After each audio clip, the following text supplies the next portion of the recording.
Jag vill prata lite om Tillbaka till framtiden-filmerna här. Då jag associerar dem väldigt mycket med den våren. Det var förmodligen mina favoritfilmer just då. Men jag var alltid lite otillfredsställd med den tredje filmen. Jag har aldrig varit intresserad i vilda västern. Dessutom spenderar de väldigt lång tid där. Nästan hela filmen. Utan att mycket står på spel. Hoppa fram om ni inte sett Tillbaka till framtiden-filmerna och inte vill få handlingen förstörd. I den första filmen försöker Marty både ta sig tillbaka till sin egen tid och fixa sina föräldrars relation och förhindra att Doc Brown blir skjuten 1985.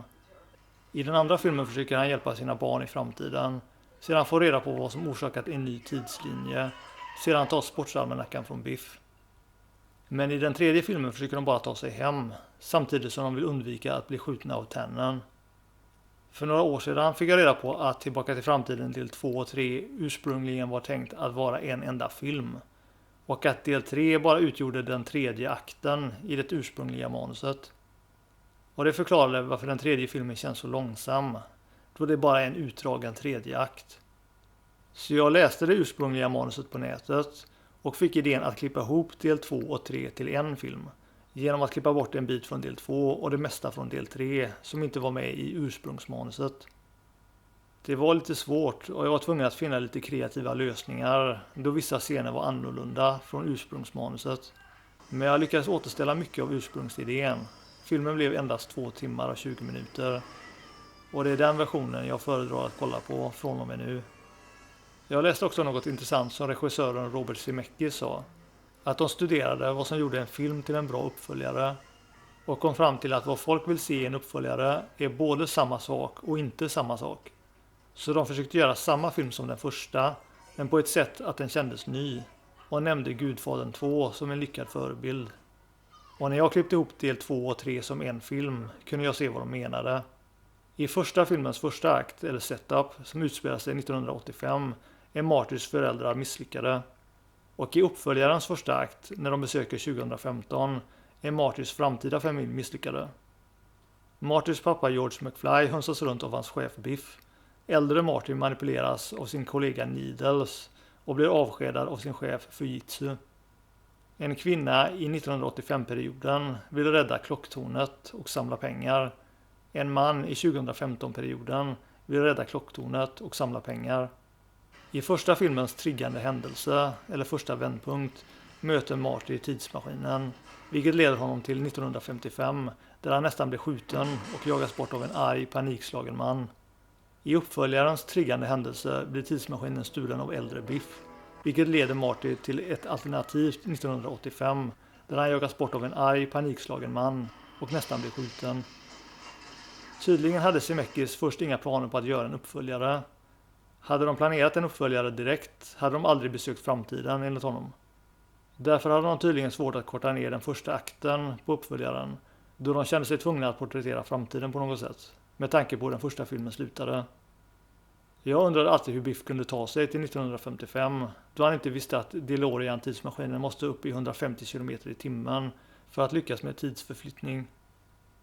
I första filmens andra akt blir Martys pappa hunsad av Biff. I uppföljarens första akt blir Martys son hunsad av Griff. Marty flyr från Biff och hans gäng med hjälp av en hjulbräda. Marty flyr från Griff och hans gäng med hjälp av en flygbräda. Marty vaknar upp i ett mörkt rum och tror att allt var en dröm. Blir väckt av sin mor som är tonåring. Marty vaknar upp i ett mörkt rum och tror att allt var en dröm. Blir väckt av sin mor i ett alternativt 1985. Marty måste fixa sina föräldrars framtid genom att blanda sig i. Marty måste fixa sina barns framtid genom att blanda sig i. Han måste konfrontera sin far George för att styra honom till att bli ihop med Lorraine.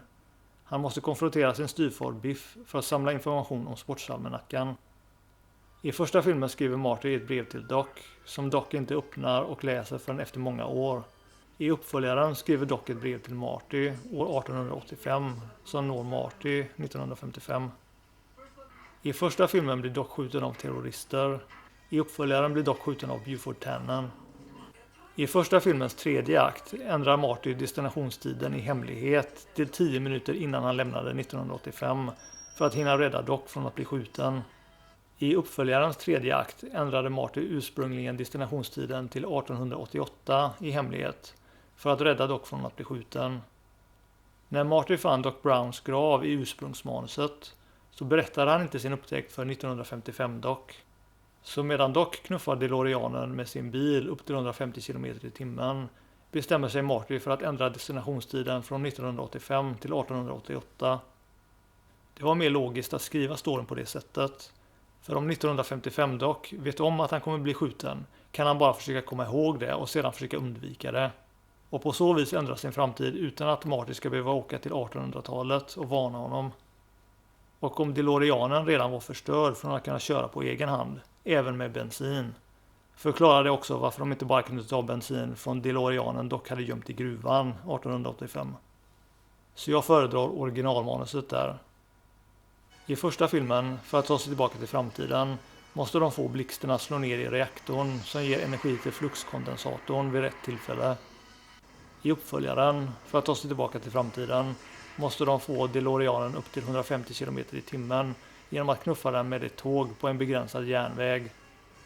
Båda gångerna bygger dock en miniatyrmodell för att visa Marty hur han tänkt genomföra det. I första filmen missar Marty nästan tillfället att åka hem på grund av Georges kärleksproblem med Lorraine, men deras förhållande ordnar sig. I uppföljaren missar Marty nästan tillfället att åka hem på grund av Docs kärleksproblem med Clara, men deras förhållande ordnar sig till slut. Marty riskerar att få sin existens raderad genom att inte få ihop sina föräldrar, tittar på ett fotografi. Marty riskerar att bli skjuten och dö genom att förlora en duell med Buford Tannen, tittar på ett fotografi. George McFly slår ut Biff med ett knytnävslag, vilket ändrar framtiden så att Biff arbetar åt George. I uppföljarens ursprungsmanus, efter att Marty slår ut Buford Tannen, får Tannen arbeta på Seamus McFlys gård. Under hemfärden, medan Marty sitter i tidsmaskinen, är Doc farligt nära att falla från klocktornet. Under hemfärden, medan Marty sitter i tidsmaskinen, är Clara farligt nära att falla från lokomotivet. Twin Pines Mall har ändrat namn till Lone Pines Mall när Marty återvänder till 1985. Clayton Ravine har ändrat namn till Eastwood Ravine när Marty återvänder till 1985. Marty tror att han aldrig kommer få se Doc igen, men Doc bar en skottsäker väst. Marty tror att han aldrig kommer få se Doc igen, men Doc har byggt en ny tidsmaskin i form av ett tåg. Doc återvänder oväntat från framtiden, har uppgraderat DeLoreanen och de flyger iväg mot nya äventyr.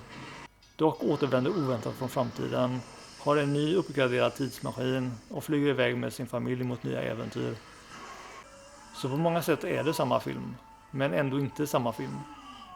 Men denna typ av symmetri är faktiskt rätt vanlig inom film och tv. För det är väsentligt att alla konstformer definieras av en viss stil eller form. Ändrar man stilen eller formen på ett uppföljande verk känns det inte längre som en del av samma verk.